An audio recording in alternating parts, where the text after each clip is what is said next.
There we go. And we are live. So guys, thank you so much for joining us here today. I am Scott Moran. We are here with Alex Schmidt, is going to be a brand new person here on camera with us today. But Alex will do kind of like a full intro, but Alex does a lot of our paid, I shouldn't say a lot, you do all of our paid media here at SamCart with us, and is an excellent person to talk about today's topic. So we're going to talk about scaling your business with Facebook ads. So we're going to do a ton of really great, just kind of like start to finish, creating your first campaign. How do you target?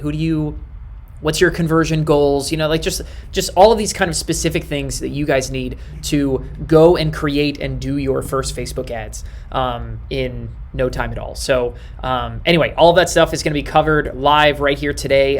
It's going to be something that we're going to make available to all of our customers. So you guys, you don't need to take awesome notes. You don't need to do anything crazy, but we are going to go live and just talk about everything that you guys need. So super excited. Definitely going to give it just a few more seconds here as people kind of roll in. This is always how it goes with Facebook Live stuff. For those of you guys watching later on, just go ahead and start skipping until some slides show up. But with that, we will go ahead and zoom over here to our slides. So this is how to scale with Facebook ads. So you guys are essentially here to learn today about how can you support the sales that you're already doing and take what might be a couple $100, a couple $1,000 a month, and turn that into, 5, even 6 figures a month. And we have businesses on SamCart that are doing 8 figures a month. Well, actually, that's not true. Not a month, but they're close to it. We have multiple 8-figure sellers here on SamCart in a year. And so anyway, what does that boil down to? Is multiple 7 figures a month. Or if you're someone who's just starting out, of course, as well, Facebook ads can be a great avenue to test your page out, to test out new offers, to get some quick feedback. And we're going to talk to you guys about how we approach our own Facebook advertising campaigns, how we use paid media to scale here at SamCart. Of course, Facebook advertising is something that has been, Alex has been doing for years and years and years, and myself and Brian, of course, long before SamCart even started, something we were using to do our own, grow course businesses, to grow service businesses, to grow different, find clients, find people just, buying online digital stuff, just all over kind of running the map. So with that, we'll go ahead and just zoom over. Alex, why don't you go ahead, just give the quick intro, who you are, why we chose you to run our paid media, of course, somebody who's eminently qualified, and just kind of your experience doing that. Sure, yeah. So my name's Alex. I joined SamCart earlier this year, actually the second week of lockdown. So it's been an interesting We did not meet Alex face-to-face for months, literal months at that point. So anyway, But it works out, especially when you're running paid media. But yeah, I've been in tech for a few years, and I've pretty much always have been a media buyer. I've been working, I do a little bit of freelance, worked for some larger agencies in Baltimore, and have had the privilege to work with tons of clients, big and small, and especially focusing on pushing up return on ad spend and making money from ads. So I'm excited to be here. Yeah, and someone who has a ton of experience. Obviously, you've done it now for us here in a software setting, but of course in the agency setting, you guys served a lot of different types of businesses. What sort of different people always think will Facebook ads work for me? I sell blank. It's what other kinds of things have you served and kind of watched do this exact same thing? So I've done services, I've done real estate, I've done doctors, just about everything really. And I think the agency I worked for specialized in mid-sized companies. So a lot of times we were playing with really big budgets, but I also worked with the smaller scale local businesses that had smaller budgets and focusing on generating leads for them or getting them customers or whatever it would be. Yeah, for sure. Awesome. Yeah, so Alex, of course, brings an awesome amount of experience, not only running what we do at SamCart is hundreds of thousands of dollars a month in advertising spend, but of course is something you've done over and over and over again. There's that track record, of course, why we're very glad that she's here on our team, and very glad to be able to put you on camera for the first time and share some of that expertise. And I told her, I was don't worry about it. We do a lot of Facebook Lives. You'll be fine. So anyway, with that being said, I'll kick it over to you and we'll just walk through our agenda. So Sure. What are we going to cover? Yeah, so we are going to look at your overall strategy and what that looks like for Facebook ads and how it pertains to your business on SamCart. Also take a look at the account setup because Facebook is notorious for being a little bit finicky and a little bit confusing for somebody who's new to the platform. Also launching your new campaigns, so the actual step-by-step of what it takes to build your campaign and launch it. And then lastly, optimizations. So once you are live, what kind of steps do you need to take to ensure that your campaigns continue to perform well, and then what to do if something's not going right.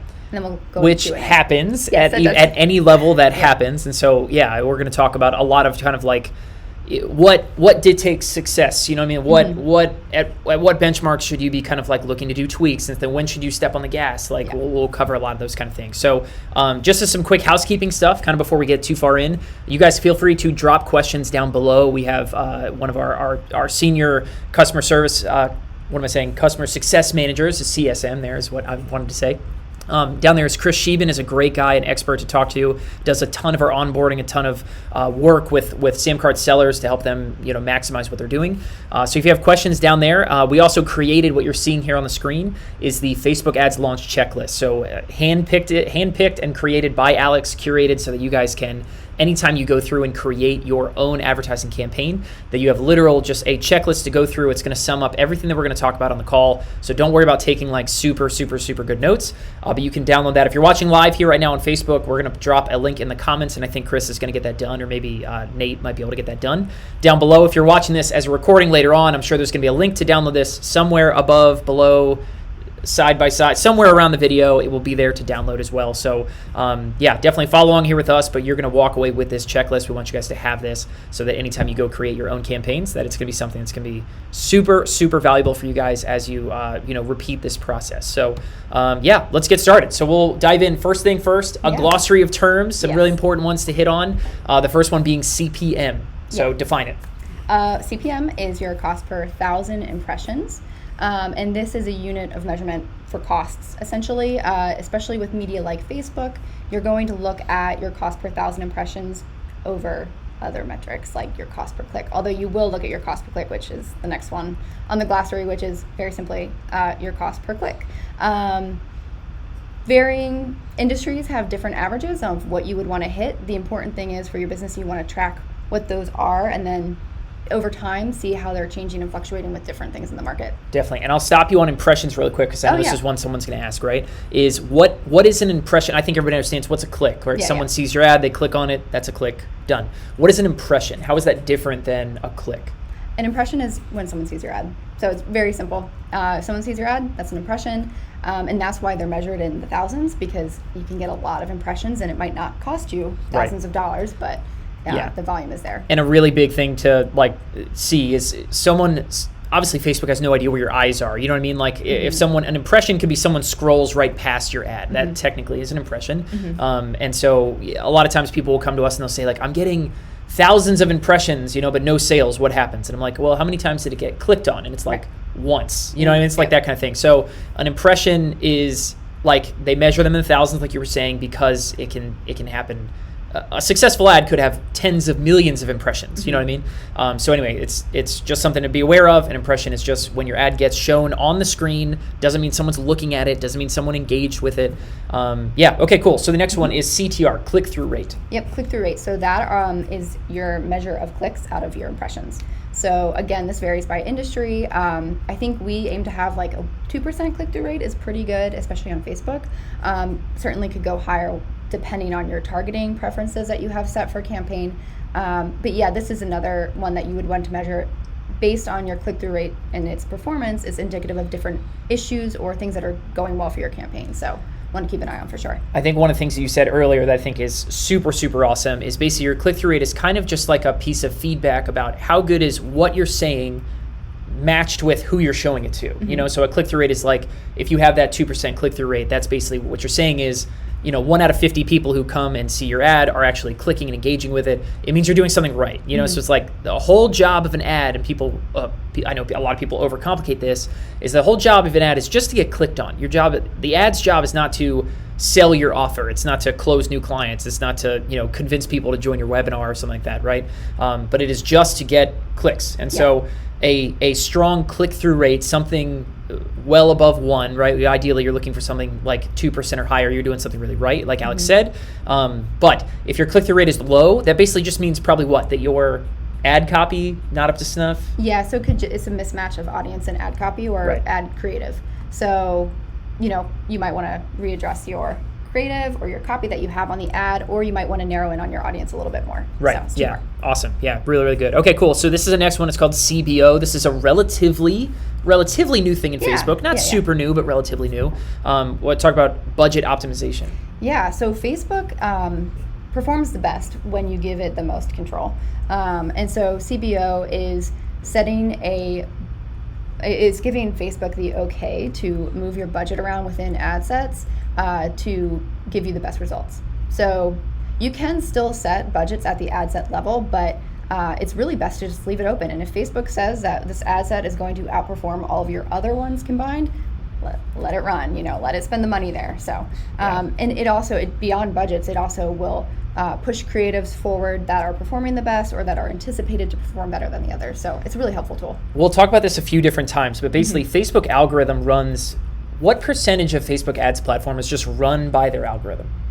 Oh, percentage? I mean, if you just had to get in terms of approving your ads, showing it to people. Shoot. I mean, just how much of it is just not humans? Yes, I mean, a lot. It's all of it, right? It's crazy. Yeah. And so this is a cool tool where, like Alex said, right, that's basically just you're letting Facebook decide. Here's my money, Facebook. You tell me which ads and which audiences and of these things that I've chosen is deserving of my money, right? Yeah. And when you tie that to telling Facebook what conversions you need, if I'm looking for sales of this product, I'm looking for, free trial signups over here, I'm looking for demos, whatever, Facebook can optimize those things and just make it a heck of a lot easier on you. But we'll get into a lot of that stuff. So with the last term is ROAS, what we refer to as ROAS. Yep, so that is your return on ad spend. So this differs than an ROI calculation that you might have within your business because this only looks at the ad spend. It's not accounting for other business expenses that go into a product.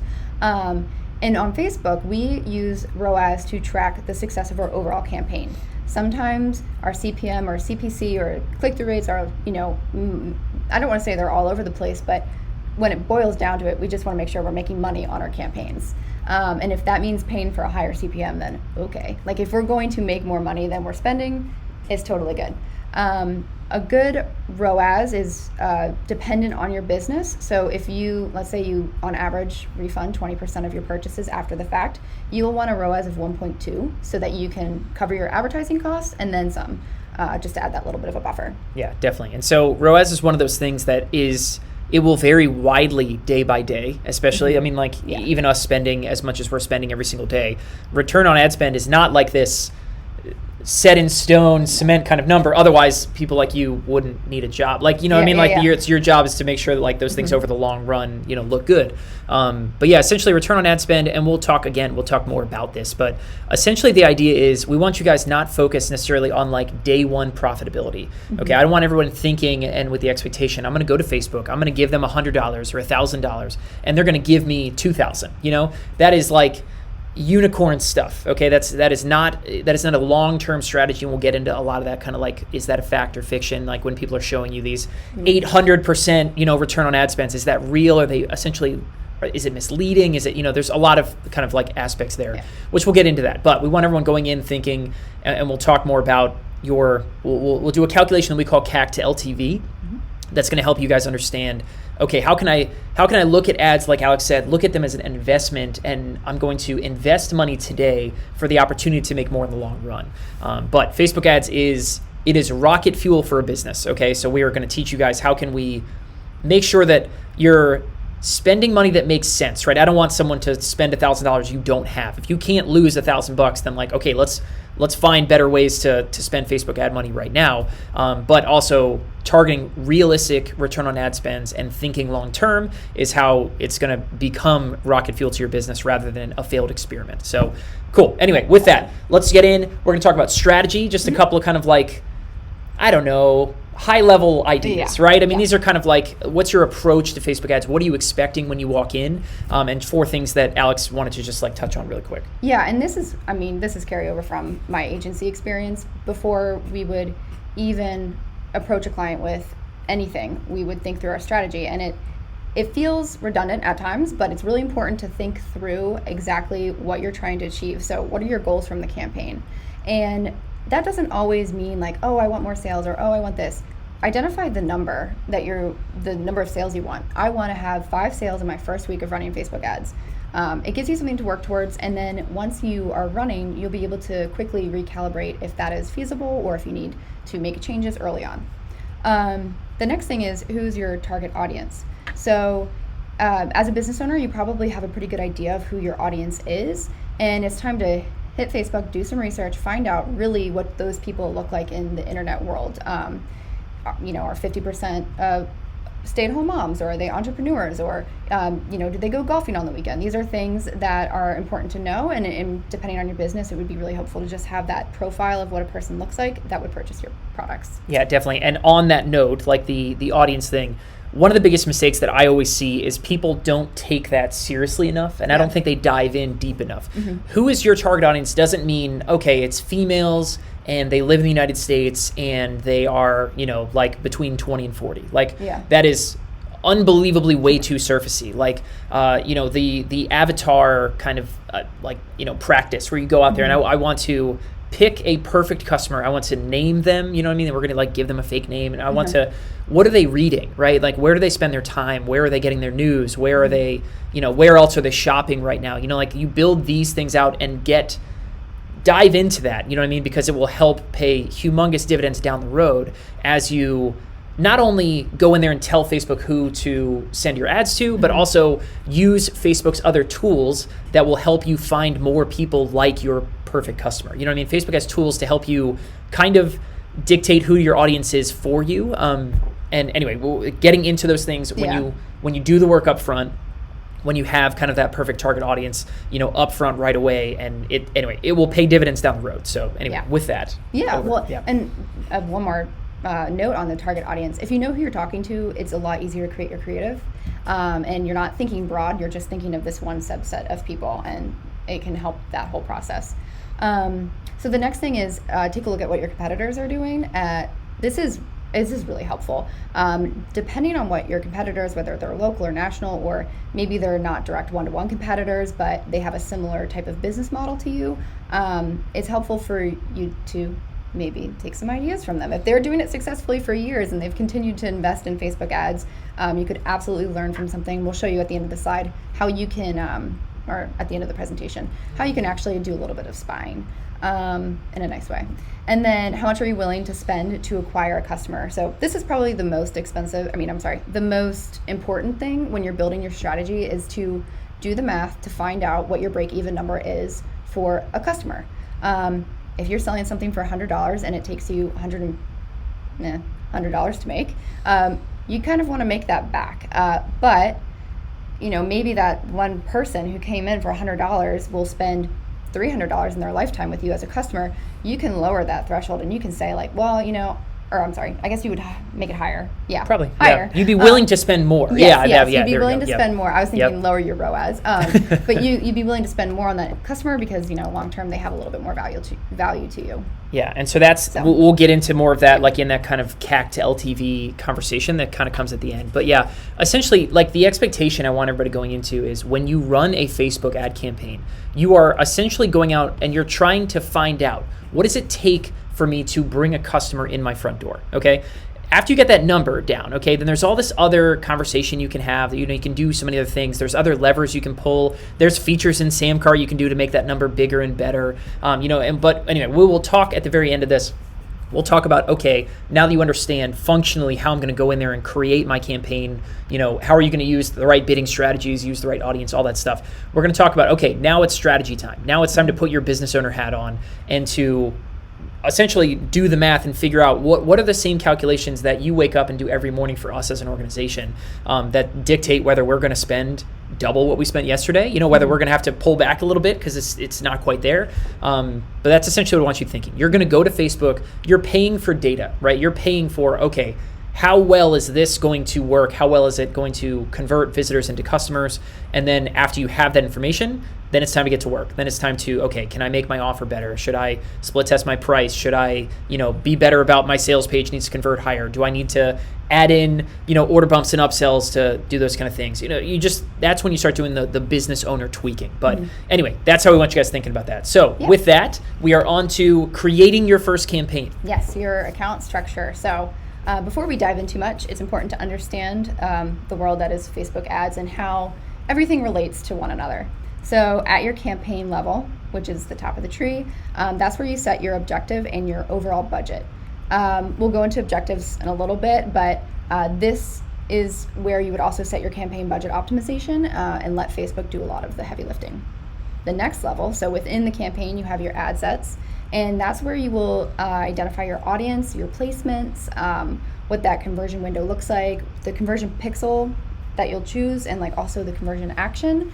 And then at your ad level, within the ad sets, that's where you have your creative. So your videos, your copy, the destination URL, that sort of thing. Yeah. So stuff like this can get super complicated. And yes. Of course, if you loaded up one of our campaigns, well, actually, you keep everything pretty clean. You're not super crazy. It's pretty organized. I'm a big fan of naming conventions. Yeah. So it keeps me organized when we have several campaigns running and hundreds of ads running. So yeah, not that really anyone who's watching this needs to start there. No. That is not where you start. No, you definitely get not. to a place like that by spending hundreds of thousands of dollars and understanding, like over the course of the last year, we spent plenty essentially.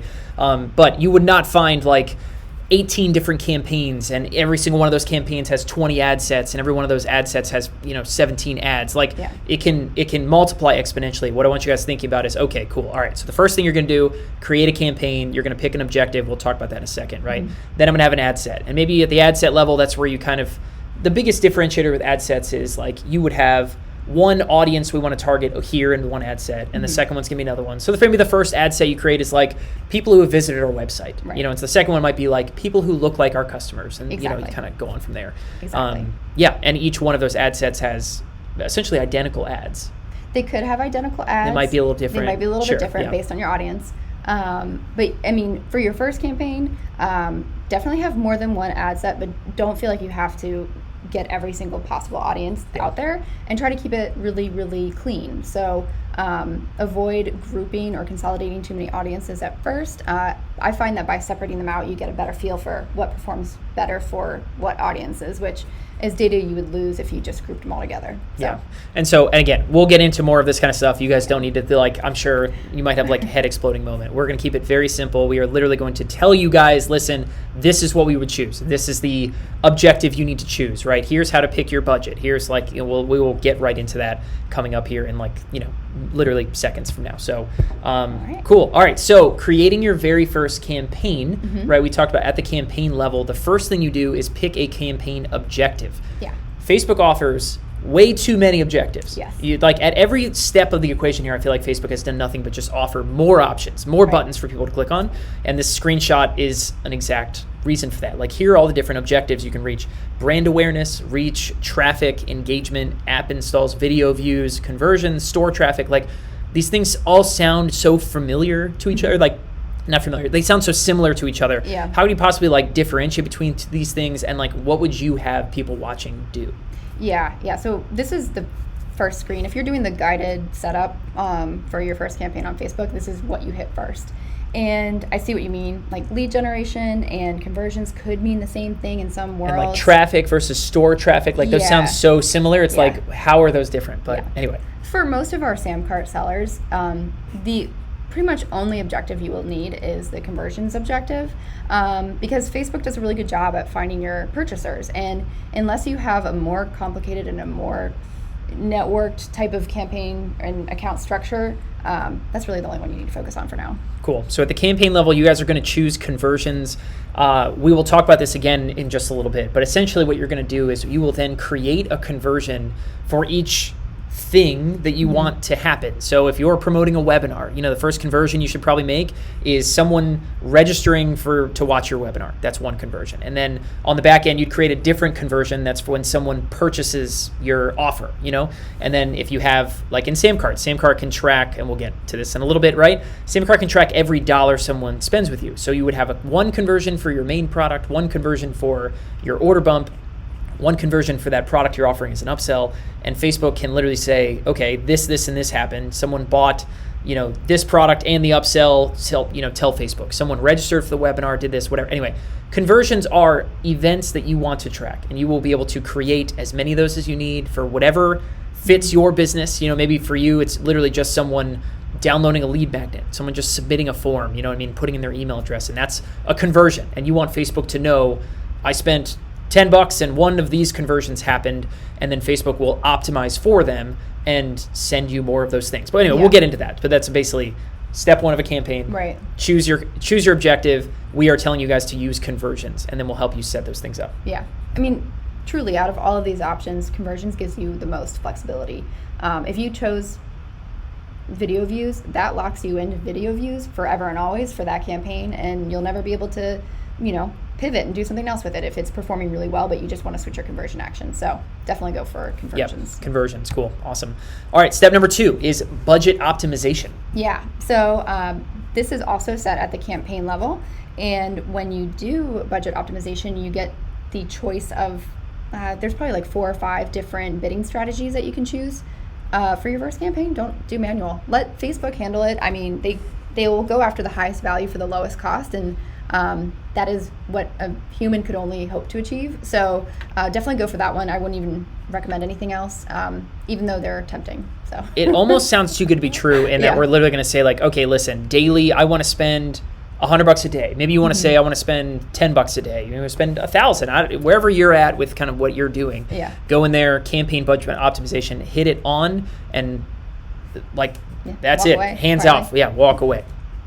Okay, cool. So the next thing is the pixel and conversions. So we kind of talked about conversions a little bit. Yeah. What is like the pixel? The pixel. So we have a couple trainings on this as well. Yep. The pixel for Facebook is a base pixel that you have on all your pages, and then you can identify different events that happen and set up Facebook to listen for that information. So we set up our events to be, everything. We really try to follow every step of the funnel so that depending on our initiative for a campaign, we can tweak and maybe go after different things. A good example for a webinar, we might track webinar registrants as an event, and then also webinar attendees as an event, and then people who hit the checkout page as an event, and then ultimately people who purchase. And then what this allows us to do is, if we want to optimize towards event attendees, we can do that, even though it's a couple steps down the funnel. For first campaigns, just fire your pixel when somebody purchases something, and we have guides that can help you place that pixel in SamCart so that you have that full transparency in Facebook. Yeah, and in that download that we talked about, the ads launch checklist that we created, we have a link to our help article, our full walkthrough about how to install the pixel on every single SamCart page you create, and then how to also then create conversions for your products. So you would create, if you're selling, let's take SamCart trials for an example, right? We of course have campaigns that do nothing but just optimize for getting a SamCart trial. So we go into Facebook, we create an event for started a launch trial, started a grow trial, started a scale. Each one of our main kind of plans. Each one of those has an event. We plug those into a specific spot in Facebook, and when it happens, it goes back and tells Facebook this happened, and you can literally go down and see, in the past month, this ad has created 18 SamCart scale trials. That's what kind of lets you do. Anyway, so you don't need to worry about that. We have full tutorials. We'll link to it in that download, so you guys can check that out about how to install the pixel, how to create conversions, and make sure that you're telling Facebook. But just think, a conversion is just, for every single one of your products, go create a conversion. We'll plug it into SamCart, and SamCart will tell Facebook exactly what happens dollar for dollar. And that's a good segue into this slide. So what we've sort of touched on this a little bit, right? But conversions, what different sorts of things might someone create a conversion for, right? You can create a conversion for anything, it sounds like, right? But what are some really common ones that people go and create conversions for, like common events that happen? Well, there's webinars, there's in-person events. I think a good rule of thumb is anytime somebody is submitting any information to you, track it as an event and identify what that event is. So if it's a download, if it's a subscription, if it's an actual purchase, these are all things that you want to bring back into Facebook. That doesn't mean you're going to run a campaign based off of those things always, but it's good to have that data in Facebook because Facebook is so powerful with its data. Another one would be page hits, which is what I was saying about people who attended the webinar. They're not necessarily submitting their information again, but they're giving me another signal that they're interested, and I want that information in Facebook. Right. So essentially, when you feel comfortable with it, you should create conversions for just about any action that you want to track. If it's important to you that someone hit a specific page on your website because you're sending someone to you eventually want someone to make it back to some page where they fill out a form and talk to you about becoming a new service client or something, whatever it is. But you can create conversions for any event that you want.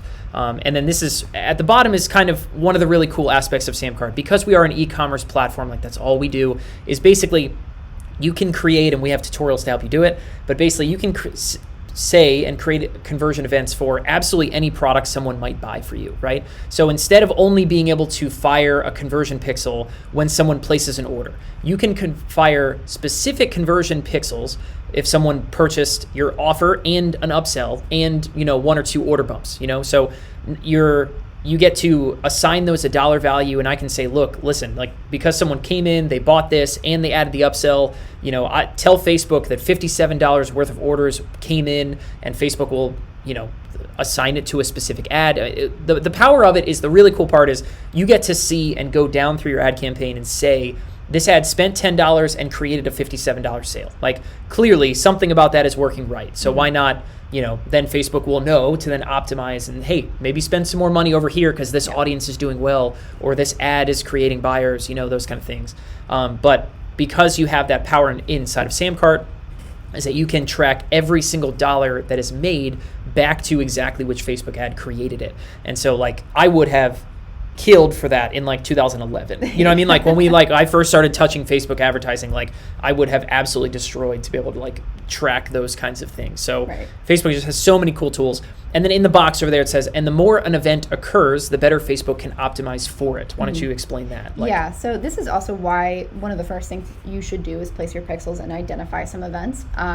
Because if you already have an audience that are purchasing your products, you can take that profile of a person and use it in Facebook for advertising. And I think Facebook needs to have 50 conversions or so to exit the learning phase. It's a little bit technical, but what it essentially means is the more data you have, the better it will perform. And if it can really identify and narrow in on somebody who is more willing to convert, it just brings your costs down ultimately. Yeah. And then also encourages you to spend more on Facebook, which I think is their ultimate goal. But I'm sure that's their ultimate goal. Either way, it works. Yeah. But that's fine. Yeah, it's a win-win for everybody. So yeah, I mean, if you're someone who sells a product that's like, I don't know, you sell service clients and you only sign up like one extra client a month is some huge win for you, you know what I mean?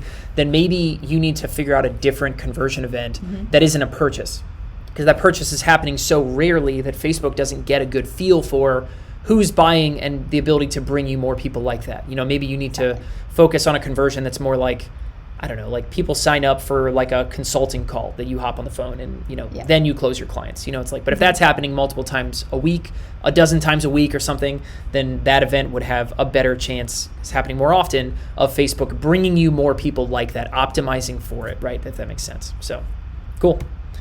All right, let's talk about choosing your audience, which you do at the ad set level, right? So one step down from the campaign, at the ad set level is where you choose your audience. So again, Facebook has done nothing but offer more options for how to do this, and a lot of people can get lost trying to decide, okay, what are, like, I can optimize for so many different things. I can choose interest targeting. I can choose, like custom audiences. There's just, I mean, it's just so many options. Like, what do we do? Yeah. It can be overwhelming, but it's also a good thing. I mean, it's you have the world to target, and we recommend typically that the first 3 you would start with would be your website visitors. So this would be a retargeting campaign, essentially people who came to your website and didn't purchase.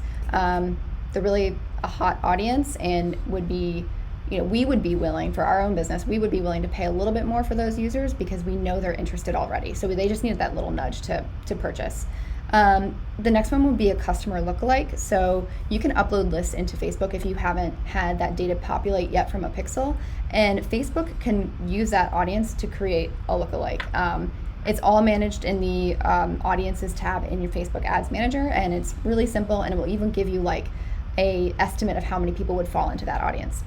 That's actually really cool. And we have a full help article actually about how you guys can go into your SamCart account. You can export all of your customers. You can even sort it by lifetime value. So you can find, we always recommend taking, of course, you would, given the option, right? You would want to take like, okay, maybe it's like the top half of my customers all time in lifetime value, upload that directly to Facebook, just export from SamCart, upload to Facebook, and Facebook, again, like Alex was saying, will match those emails with people who are already have Facebook accounts, right? Essentially. Yep. And then use those 16,000 data points that I talked about earlier. And I could be misquoting that, but I'm pretty sure it's that sounds right to me in terms of what the ad rep said that one time. But we'll then find more people like your customers. I mean, that is magic. It's insane. Yeah. I mean, it's one of those things that has, forgive me if I'm misspeaking, but it's certainly our customer lookalike audiences have been a gold mine for ad campaigns for us that have just outperformed cold audiences over and over and over again. Yeah, they perform so well. I feel like I'm cheating by calling them a cold audience because they outperform sometimes even our warm audiences depending on the promo that we might be running. So absolutely use your customer match audiences. Really valuable stuff. Yeah, definitely. Okay, so then you have website visitors, which you do with the Pixel, and we can talk more about that sometime. Creating a customer lookalike audience, and then our third recommendation of audiences to start with is direct competitors. There you go. Yep. And truly, it doesn't have to be a direct competitor. It could be someone you admire. It could be somebody across the country. But take a look at somebody who's doing it successfully and find out what types of ads they're running, and if it's successful and they have a following on Facebook, you can actually target them on Facebook, or you can target their followers on Facebook. So that's what you're looking at right now on the screen, the detailed targeting. Just type them in and see what you might find. If you want to look into it before you hit this stage, you can look at audience analytics in your Facebook ads manager. There's a separate tab for it. But yeah, those are definitely ones to start off with, and I think with those three, you would have enough to feed a funnel and then also retarget the people coming to your website. Yeah, absolutely. And this is the kind of stuff that, when you're talking about putting ads in front of people who have already visited your website, this is not high dollar spend stuff. I mean, this is the kind of thing we talk about, dispelled the myth of 800% return on ad spend campaigns. Those kind of things can happen and are possible, especially in short stints, when you're targeting people intelligently, like we're talking about now. You're not just going out to the world. I'm going to pick this audience of 26 million people who love fitness, and I'm just going to show them my stuff, and I'm going to sell. If I even just get a fraction of that audience, I'll be, I'll have $1 billion. Okay. Of course, that's not how it works, right? But when you're spending $5 a day, $10 a day to put some ads back in front of people, people who have already visited your website, those results can be huge, and it can be a really big leverage point where you're spending a little bit, but you're getting a ton of results back for what you're doing because you're targeting people really intelligently. So cool. Awesome. All right. So creating your ad set. This is 2 screenshots from creating your ad set where we talk about there are 3 specific things to focus on and do here. Yeah. What are they? Yeah. So you, technically speaking, you do the actual action of selecting your conversion at the ad set level. So this is where you're going to say, I want this ad set to optimize for purchasing of this product, or I want this to optimize for people registering for my webinar, or exactly. Right. Yeah. And that's what that screenshot to the left is you are able to just search any conversion event that you've configured. The reason I talk about it at the campaign level, though, is you should really have the same conversion action for your entire campaign. So it makes it easier to measure the success of your campaign at the campaign level rather than diving into each ad set. The next thing you're going to do at the ad set is identify your audience. So after you have thought through who you're going to target and you have a better idea of who those people are and you've uploaded your list and yada yada, you can actually build your audience in the ad set, and that will apply to that ad set only. So that's when you pick, you're actually, we talked about in the last slide, but that's where you're going to go in there, you're going to pick, you're going to say, I want people who like Under Armour and look like my customers, and you kind of build that at the ad set level. Yeah, this is the physical clicking of the ad or the audience you want. There we go. All right, and then the next part is identify your placement. This is another one. So Facebook gives you the option. Facebook also runs on Instagram, as you know. So it gives you the option to choose which platforms you want to run on, and then maybe what types of formats you're going to run in. We like to use automatic placements. It just is easier, and Facebook finds the audience that likes the placement the best. So we just give Facebook as much control as possible. The exclusion to that would be if we were running a test. So sure, yeah. So set automatic placements. Like we've talked about already, you guys, we are giving you guys express written permission to do a lot, to shove as much of this onto Facebook's plate as you possibly can. We're Yeah. talking about letting them optimize your budget, letting them decide where to place it. We'll even talk in a little bit about letting them kind of decide how to create your ad and what images to use. And like, there's all this stuff that you can literally just like shove over to them and say, listen, you take care of it. They provide tools that do that, and they work, and they do really well. So cool. All right, so next slide. So this is the anatomy of an ad. You are now at the ad level. So we talked about campaigns, then you create ad sets, and now we are at the ad level where you are actually, this is where you create it. This is where you write a headline, you upload an image. Like, okay, so go for it. Facebook gives you a couple options as far as your ad setup goes. I believe you can do carousel, you can do a collection, or you can just have that single image or video ad.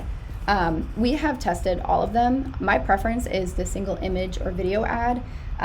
It's the simplest, and it's easy to measure your success on it. There aren't too many components running around that you have to keep track of. So I think the hardest part about doing ads is doing it. Like, it's getting getting past the hump of thinking through the headlines and the copy and finding out what creative you're going to run. But this is where you select all of that information. You can actually add in several headlines and several versions of copy. That just gives Facebook more control to find which combination is working the best for your audience. So I highly recommend, actually that's a best practice, is you should absolutely always use several headlines and copies. And what do they call that? They call that like... It's called a headline variation. I think so, yeah. Oh, I'm sorry, like what do they call it when they're like doing the mixing and matching? It has a name. Yeah. Dynamic creative. There is dynamic creative, which is a different type of ad set. You can do that as well, which is pretty nifty. Okay. This is like a little mini dynamic creative without having to commit to it. So. Yep. And so for those of you guys whose like head might be spinning, because I understand that a lot of this can be a lot to take in, but as you guys like stop and review, and certainly as you get the download, like specifically the launch checklist that we talked about, this is all of it's going to start coming to shape. And so that's why I'm hoping this is sort of slowly starting to click for people, right? Because the next step that we're going to talk about is what we call the perfect Facebook ad. And this is something Brian and I have been using an identical formula for writing our ads for years, okay? And this is all you need to do. Remember, the job of your ad is to just get clicked on. It's to get noticed and to stand out from the sea of things that someone is just scrolling past in their feed on Instagram or Facebook. And this is the formula. It's very, very simple. Ask a question, okay? Make a promise, and give a call to action. That is it. Like, an ad does not need to be this big, long, huge, thing that takes you 40 minutes to write. Like, it can be very, very simple. So when we say ask a question, look at the ad on the right, says starting an online business, ? I want immediately someone who is like the perfect SamCart prospect to know that this ad is for them. Like, oh yeah, dang, that's me. Like, I'm starting an online business, right? Make a promise. Well, hey, we've got some good news for you. Like, find out what we've learned from our top sellers inside of this free training, right? So I'm making a promise. I'm going to show you what a bunch of 6, 7, and 8-figure businesses are doing, right? Come check it out. Give a call to action. Get started today. Like, register your call. Here's the link. The button below says learn more. That's the call to action. Just tell them what to do next. You tell them how to get the promise that you've just made them, right? It can be that simple. And this ad that you're showing here right now is one of our longest running ads. It's been doing very well for a long time. So, and then sort of like as a side note, like having a weird or cool image, something that stands out, something that is going to make people say like, oh wow, like look at that. A lot of it is like smiling, happy faces. Yes, people win out over text almost every time. Which Brian notwithstanding, because he's not ever smiling or happy, like generally speaking in our ad videos, that's not really his thing. But he is really engaging, so we'll give him that. But yeah, that's it. The perfect Facebook ad is that quick and that short. Ask a question, make a promise, give a call to action. One example for this was in our baseball training business, like that we started in 2009. The longest running ad we had for the longest time was like, love baseball, ? Like, click here to, I think it was literally just like click here to become the best hitter on your, like in your lineup or something. It was like that simple, quick image, done, and it ran for years and years and years without needing to be refreshed. So with that, we're going to take a quick look at some of our best ads if you just want to give like a quick 2 seconds about what this ad is. So we'll start with the one in the middle. I'll just give it a quick read. So it's want to learn how to generate sales without complicated funnels, 3-hour webinars, or massive e-commerce stores? Then this training is 100% free for a limited time. Come check it out, right? So what is this ad? It's very simple. So this ad is for one of our webinars that we have running right now. It's a live ad. You might see it on the internet. And the purpose with this ad was to create a lot of hype and excitement over what you could what your business could do if you were on SamCart. So it's really just a quick little sizzle reel from some of our top sellers describing their successes. So it's a little bit vague, which was intentional because it piques people's interest, and then they click through and register for the webinar. And again, like the job of your ad is not to describe your product. It's not to sell it like crazy. You know, it's not the job. The job is to get clicked on, and this one is certainly working really well. So again, a very, very simple, very short ad. Here's the next one here. So this is another one that, how would you like to see 5 real life examples of people making over 7 figures a year from selling nothing but one product on one page? In this training, we take a look at our best sellers are doing and pass those on to you. Click here to learn more. Yep. So this is one that we also launched this year, probably a couple months ago. And it's interesting because we have the banners on the top and bottom of the video. So it's a different format than your standard 16:9 video, which means it can work on a lot of formats. So we love this type of ad, and it's really engaging usually. So. Yeah, and I can hear people already. I'm sure a lot of people are thinking like, oh, well, there's a video there too. So we test a lot of things with just images, with just text. Like for those of you guys who are just starting out, do not think that you need like some big video and you got to go record and make something professional, something like that. Like, no, you could replace this with a really solid image, and I don't want to say like essentially get the exact same results. I'm sure the results will be a little different, but it's certainly, video is not a required reading kind of thing. No, and you know, I mean, I've seen other advertisers have a lot of success with a selfie video, just something they're recording themselves as they're walking around, maybe their studio or whatever it is. Those can be really successful too. So if you don't have access to all of the filming equipment, definitely don't let that hold you back, because there's a lot you can do. Like the first one that we showed, actually, that customer video, like those videos are literally like Zoom meeting screen recordings. You know what I mean? It's not like this. Like right now, obviously, we have a very nice video set up and the whole thing, right? But certainly that is not required, and is even sometimes like can be a downer. I mean, it can be, sometimes the ugly stuff absolutely smashes really, really pretty videos. So much to my chagrin. I know, right? Yeah, but anyway, here's the last one we showed you before, right? Starting an online business, ? Ask a question. You know, we've got some good news for you. Find out what we've learned from our top sellers. Click here.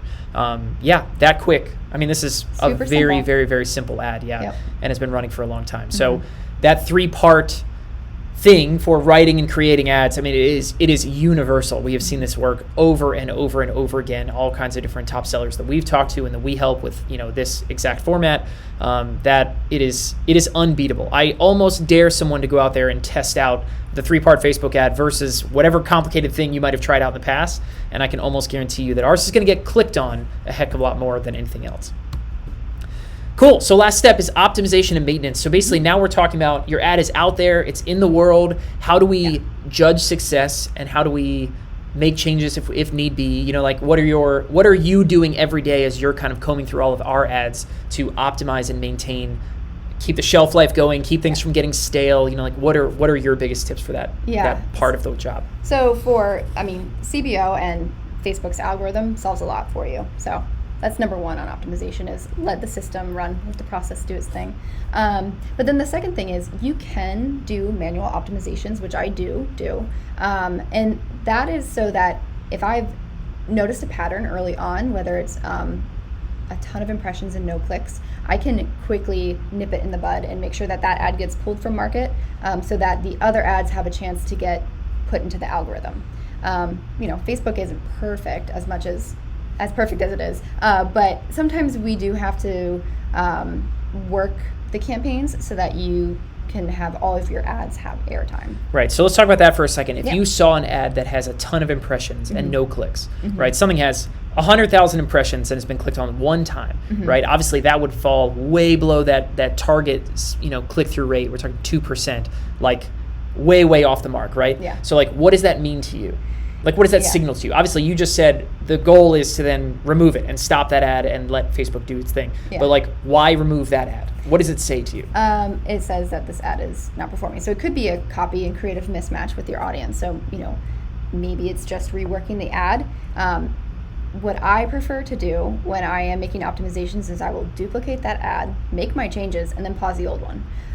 This just keeps your process on paper, really. It is such a pain to have to go back and figure out what changes you made, but if you have a paper trail, aka all of your paused ads, you can get a better idea of what was working in the past and then what no longer works. Yeah, I think that's awesome. And just so everyone is like aware, obviously not everyone has an Alex working like closely looking at these things all day, every Yeah. day, right? So for those of you guys who are maybe thinking like, oh my gosh, like it's just me right now, like how can I do this kind of like running your own Facebook ads, entirely possible. It's a big reason why we're talking about keeping it simple. It's a big reason why we're telling you to trust Facebook's algorithm, trust, budget optimization, let them do their thing, check in on this.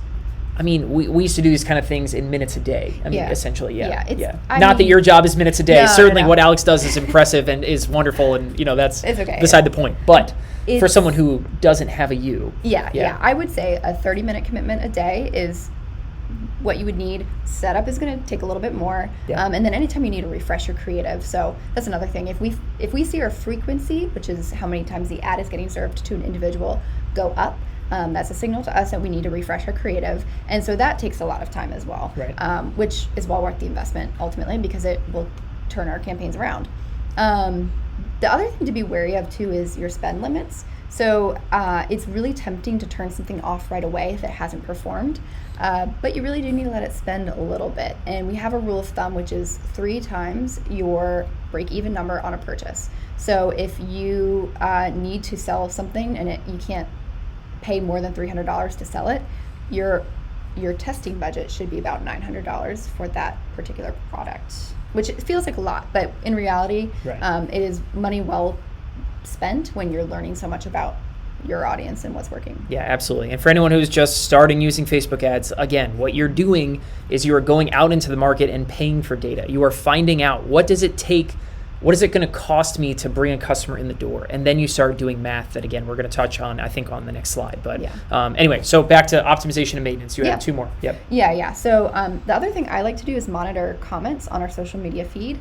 When you are running a ton of ads, people comment, people interact, and this is just good for a gut check to see beyond what the metrics are telling you. What are people actually saying? How are they reacting to the ads?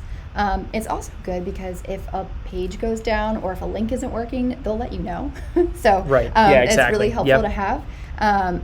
So I recommend that being your 30-minute daily check. Yeah, definitely. Sorry, I'm talking with Chris right now to get of the questions that are coming in because we're about to hit up Q&A. So anyway, keep talking. And then the next thing is know what metrics are working for your business and what are the most important ones. So we've touched on this a few times and we'll touch on it again. But you need to have a good idea of what you can afford to spend for a purchase. And from there, you can really work backwards and find out, all right, so how much am I willing to spend for 1,000 impressions, or how much am I willing to spend for a click based on my conversion rates? You can really pick it apart in a million different ways. Definitely. Yeah.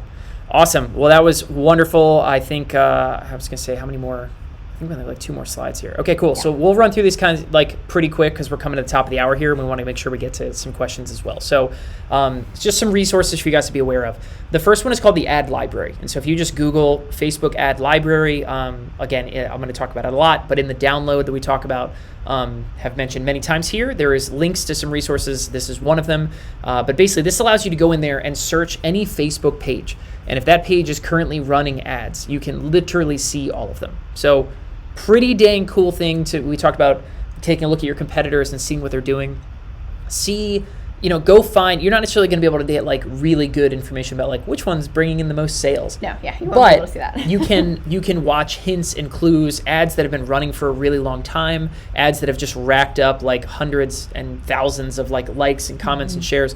That's indicative of this ad has been running for a long time and is likely working for them. So you can see really good copy, you can see good headlines, see good images, you can see what kind of videos they're putting out there, see where they're sending their traffic. Are they sending traffic back to their homepage, or they have like dedicated pages on their site that are, doing specific things for them. You can see what people are doing, because if someone is out there and is spending money on something, right, and spending money on it like consistently day after day after day, it's working, right? And it's something that could likely work for you as well. So definitely make sure you check out the Facebook ad library. You can either Google it or make sure you get the download underneath of this video. We'll check that out. And so this is something we've talked about a few different times, but this is CAC to LTV, okay? CAC is cost to acquire, and LTV is, of course, lifetime value. And so this is the math, like the myth of profitable ad campaigns. So when you see people out there and they run Facebook ads and they're saying, listen, I'm going to show you how to get 1,200% ROI, I call nonsense and I call shenanigans. Okay, we've been doing this for a very long time. Like Alex, like have you ever seen anyone been able to sustainably, we'll just say 2-to-1 ROI or ROAS rather? if they work their time frames. I mean, you can really manipulate any data you want. Exactly. If I showed you something from like the big promotion we did back in September, you know, I could show you 16,000 to 1 ROIs. You know what I mean? Like, it's huge ROIs. But it's because we were like in the middle of a huge promotion, and that one campaign was like spending as much as we could to retarget people, to bring them back, you know, like people who've been in their cart. Like, those were like the hottest of hottest people, and a little bit of money went a long way in sales. You know what I mean? But like, people who are showing you those things, they are either, I mean, they're very, very likely self-selecting a very small window of time that is not indicative of what you should expect to be able to do in a day-to-day basis, you know? So I just don't want anybody's expectations to be that I'm going to go spend $100 and I'm going to make $200. If you find that and you're doing that in your business, bravo. Yeah. Email me. Right? Yeah, I was going to say, Alex is looking for a job, you know, it's going to, but you are doing something extremely right, and you should be scaling up until that ROI comes back down. Because if you're getting a couple customers for $200 a day, you know, imagine what you could do at $10,000 a day. You know what I mean? And you should be doing those things because it's a humongous opportunity. So anyway, but CAC to LTV, what does it take to bring someone in the door, right? Like, let's just say you're selling a $100 product of some kind, okay? If the product's $100, if it costs me $80 to bring in a customer, now I know that that's a pretty good ratio. You know, there's room for profit there. That also means that I'm bringing in customers at a profit right now, and then anything I sell them down the road is just icing on the cake. You know, you should be thinking of every customer that comes in the door today as an opportunity to 3 to 5x that value over the next 3 months, 6 months, 12 months, 24 months, right? For something like SamCart, we're more than happy to pay money to get a free trial, because I know that X amount of free trials come in the door, turns into X amount of, you know, subscriptions, and someone's going to be paying that month after month after month, right? And of course, over the lifetime, that really adds up. If I was just looking at what I spent today versus what I made today, it would be whatever I spent and then a big egg for zero, because it's a bunch of free trials. You know what I mean? Like, that math does not work out. However, when you think about it long term and you think, okay, not just what did I make versus what I get right here, right now, but what am I going to make and earn from that customer over the next 6 months, 12 months, whatever, that's when the math starts making sense. That's when you start to understand, okay, cool, like, I want to spend more, you know what I mean? All of a sudden, I don't know, maybe you're willing to spend more for that free trial because I understand X amount of them turn into subscriptions. But a good, like, rule of thumb, right, with CAC to LTV is that you can afford to spend probably half of someone's lifetime customer value. So if you dictate and you do the math and you take all your customers and how much you made in the last year and you divide it and you find out, like, okay, my lifetime customer value is $200, right? You probably can reasonably think, okay, I'm willing to spend $100 to acquire a customer today, right? Because I know over the course of the next 12 months, there's another $100 coming my way, right? One way, shape, or form. And of course, these numbers have to make sense with whatever you're doing. If you don't have like a big pile of cash and you can't just afford to, like, you know, burn money or something like that, like, we're not sitting on some huge pile of cash. Like, certainly that's not how we operate. But CAC to LTV, cost to acquire a customer versus what you're going to make from them, not just today, but in the long term, okay? And then start thinking like a business owner, okay? We want you guys to think, all right, like, how can I lower my cost to acquire? You know, how can I create more engaging ads? You know, how can I, like, there's not so much you can do to lower your CAC. However, there's a ton you can do to raise your LTV. And so that's why SamCart's here. Like, this is why we thrive. This is why, like, SamCart's customers earn 3 to 5 times more than they do on competing platforms, is because we give you guys so many tools to turn a $100 sale today into a $200 sale today, right? Things like multiple different order bumps, things like, you know, upsells and downsells, and things like subscriptions and payment plans, and just, you know, payment options. And it's just so much that we can help do to make a $100 sale, a $200 sale, and then to bring them back again and again. So anyway, like, SamCart is here and built to raise your lifetime value. And when you can raise your lifetime value, all of a sudden you're like, wow, I can spend some more money. And if you can outspend your competition, you will buy up all the customers in your space. And the next time you release a new product, the next time you have a new service, you know, offering, the next time you run a live event, the next time you whatever, right, you are going to have this massive group of people who have already spent money with you and are going to be really, really hyped to buy more stuff from you, right? So anyway, that's my soapbox about CAC to LTV, right? That is thinking long term. This is why the myth of a profitable ad campaign is real, and don't want you guys to sink into that. Cool. Well, that is pretty much it for what we had, like, actually, you know, like, prepared and done here today. Again, the Facebook ad launch checklist is going to walk through every step of what we just talked about. It is going to give, like, a full-on checklist for here's what to do when you're creating your campaign. Here's what to do at the ad set level. Here's what to do at the ad level. And then here's how to optimize. Like, you guys can go through, check these things off. But it has a awesome thing. It is somewhere, again, if you're watching live right now, it's going to be somewhere in the comments down below. If you're watching this later on, it's going to be a link to download it somewhere. I don't know where. It's somewhere on the video. But definitely check those things out. And with that, we are going to hit up some Q&A. We asked some guys and people to submit some questions earlier on today. And so we have a couple of prepared questions. And then also Chris is down in the comments as well. We're going to collect some live Q&A. We'll do about 15 minutes if we can make that work. So cool. All right. So here's a question that came in. Would Alex repeat the spend ratio again? How much would you let an ad spend before pulling it for bad performance? I would let it spend 3 times my break-even number on that product. So if my product is, I need to acquire it for $300 in order to break even, then my test budget is $900. I like it. Yeah. That's statistically significant as best as you can. Right. Yeah. That's a very, very good point. It's one of those things where when you're talking about using Facebook ads, like we've talked about some pretty serious number stuff here today, you know what I mean? But like understanding and really knowing the numbers of your business is going to be critical to your success here. It's a humongous opportunity. So it's worth every single penny. But a lot of people who have to some point treated their business like a hobby, you know what I mean? They go into Facebook ads and it's going to be this like kick in the face because it's like, this is where you need to know these things. You know what I mean? You're going out there, you're going to spend some money, find out your cost to acquire, and then that cost to acquire, triple it, and now that's your theoretical, test budget? I mean, I don't know how to say that, but it could be on any level. So that could be your test campaign budget. That could be if you're testing to see if an audience works. You could really use it at any different level, but that's usually the rule of thumb. Definitely, yeah. So basically, you don't want to pull it too soon, is what we're saying. Yeah, you want to. You also don't want to let it go too far either if it's not performing. Yeah, very true. Awesome. Okay, cool. Well, this was a really popular one from before. What happens if an ad gets denied? If an ad gets denied. So if that's the case, usually Facebook will let you know exactly what it was that caused your ad to get denied. There's a ton of things you cannot advertise about. There's a ton of things you can't say.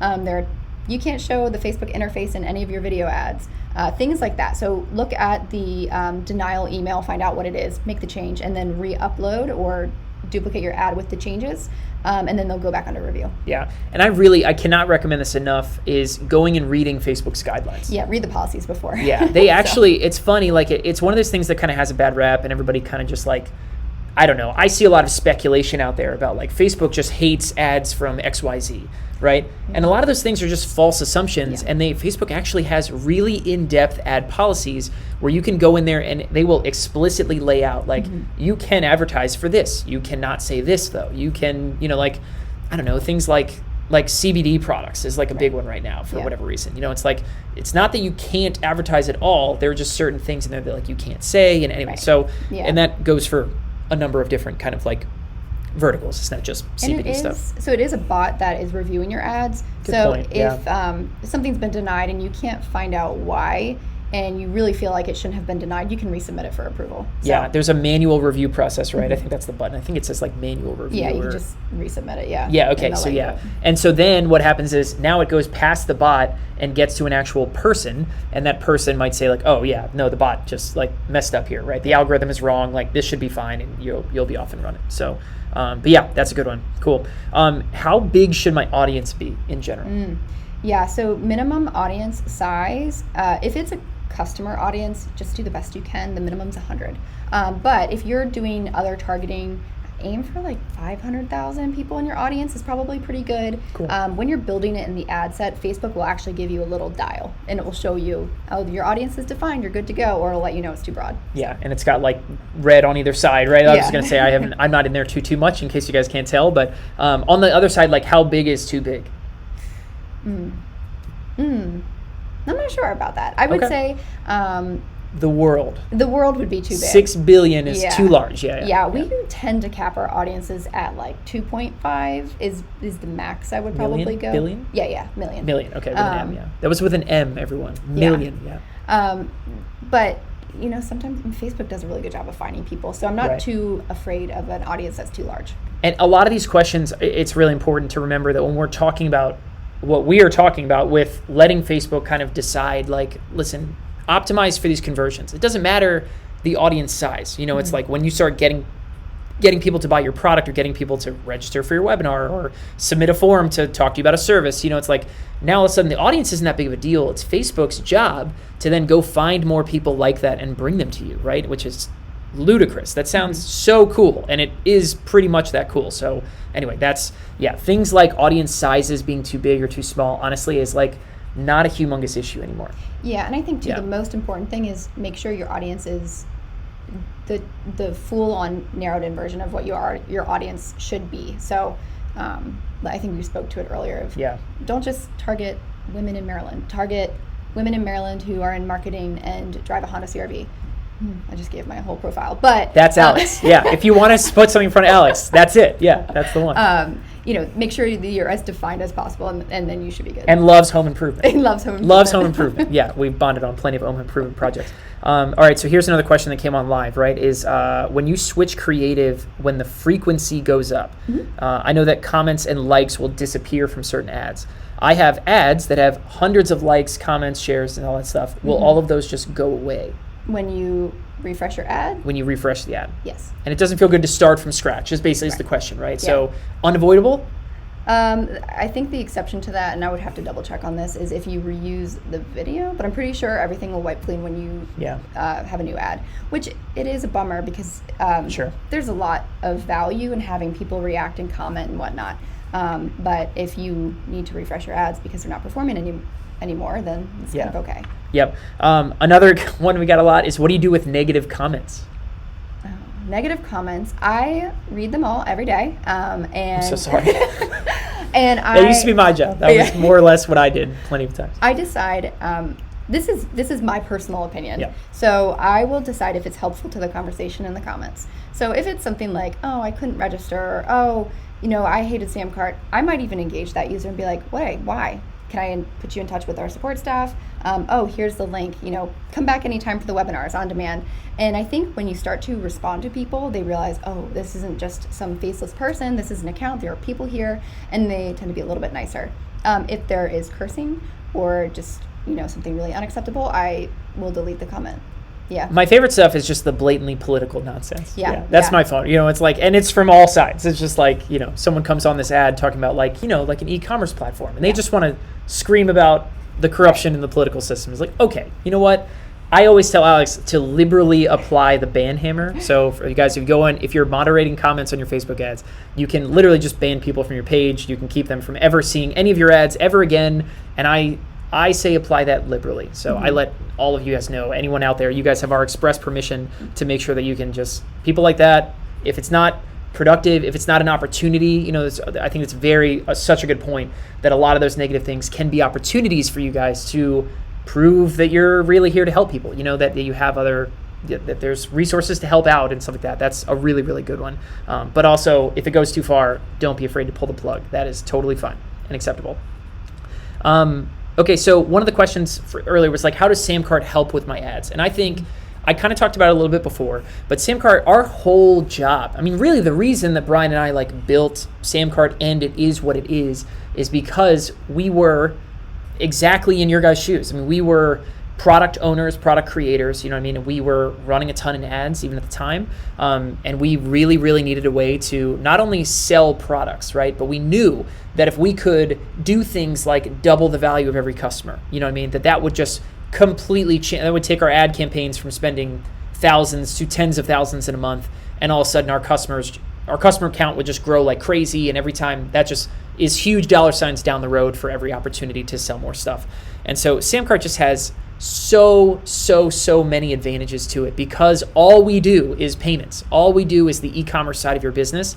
I honestly, I can list off a bunch, but the best thing I would tell you to do is go to samcart.com, check out a demo, and just see all the tools that you have at your disposal to grab more customers, because every single order that you get in is just so massive to the success, especially when you want to run ads and every dollar counts. It's there. SamCart is the tool for people who want to run ads, people that need to understand conversion rates, that need to maximize order value, that need to, maximize lifetime value, like so many things there for that. And then of course, being able to really easily create sales pages is great too. Like I was going to say, a general rule in digital marketing is that the landing page that somebody arrives on should have pretty much everything they would need to know about your product. And SamCart offers that, so. Yeah. Another one was, should I use images or videos in my ads? We kind of touched on that, but just to quick recap. Yeah, 100% always use creative. I don't even think you can make an ad without creative, but I prefer video over ads, over static ads. They perform better. I think it still currently it's disruptive enough to stop somebody and have them view your ad. Sometimes people can skim over photos too easily. Yeah, I mean, it's really about standing out. Yeah, it's really about like, okay, as I'm just sitting here mindlessly scrolling through Facebook or Instagram, which I don't do much, but that's fine. What is going to grab my eye? What's going to stop and like get my attention? And certainly video is a good way to do that, but I certainly wouldn't say like, do you think that it's worth starting if someone is like, I can't do videos, but I can do images? Oh yeah. You should totally start. I mean, video it's like, if you can do video, absolutely do video. Yep. If you can't, get creative with your photo. And what I do when I'm struggling to think through what an ad should look like is I'll go to Facebook and I'll see what, not necessarily other people are doing in our vertical, but what other people who are trying to get my attention are doing. Right. And sometimes that helps me inspire new ads that we might need. Yeah, I love that. That's great. Okay, so maybe we have room for like one or two more. So Chris, if you have any more, you can throw them my way, but we have one other prepared one and then one other one here. So do you exclude people who already visited your landing page so they don't see the ad again? So I think the question is, someone sees your ad, they click, they go through, but maybe they don't register. They don't, whatever. Do you exclude those people? I target them. So if no. Yeah, the answer being no. Yeah, right. Yeah. I will. If somebody comes to the page and they don't purchase, I will retarget them. They only stay in that retargeting bucket for a set number of days, so they're not getting hammered with SamCart ads. But I do try to recapture people who initially came to our website to purchase. Yeah. I do exclude people who have already purchased. So that's a good point. Yeah. If you are a SamCart customer already, the goal is to not show any ad to you on Facebook. It's not perfect. Some people slip through because Facebook, different emails, that kind of thing. But in general, that's usually who I exclude. And that's fine. Those are the kind of things that I think sometimes people can get really caught up in, those kind of details. Is I really want to make sure I'm not going to start at all because I want to make sure nobody who has already bought it's already seen it or something. It's like things like that happen, guys. It's fine. Like, trust me, you're not going to get angry emails. You know what I mean? Right. It's not like people are going to just start disappearing. Awesome. Yeah, I think that's great. Cool. Yeah, I think that was pretty much all the questions that we got live here for the most part. We pretty much covered everything else already. Great. Awesome. Well, Alex, thank you so much for sharing, obviously, your expertise on all of this stuff. I think that's been hugely valuable. So, guys, if you guys enjoyed this video, go down. Please let us know that you enjoyed everything. If anyone is out there is thinking about using SamCart, of course, head over to samcart.com. You can get a free demo. You can talk with a member of our team live and get answers about, how does SamCart help you specifically? You know what I mean? We can customize those things. If you're already a customer and you want to talk to somebody about the kinds of features that help you maximize lifetime value, or the things to double your ad spend, or double your order value, things like that, reach out to a member of our team. Ask to talk to one of our customer success managers. We have people who are trained, are unbelievably qualified to help you do these things. We get top-down views on over 10,000 businesses every single day who are selling, $1.5 million of their own stuff a day on SamCart. So we just get all of this data, all of this information, and we love to pass it on and help you guys succeed with that. But with that, make sure you guys grab the download that's available, the launch ads launch check. I can't remember. It's something like that. Facebook ads launch checklist. That's the one. That is the one. So awesome. Thank you guys so much for joining us here live. We will, of course, make sure this is something that we syndicate out and let people enjoy at different points. But be sure to reach out if there's anything that we at SamCart can do for you guys. And here is to your next successful ad campaign. So Alex, thanks so much. Yeah, of course, appreciate it. And you guys enjoy the rest of your day here. We'll catch you later. Where'd the button go? The finish button. I found it. We'll see you guys later.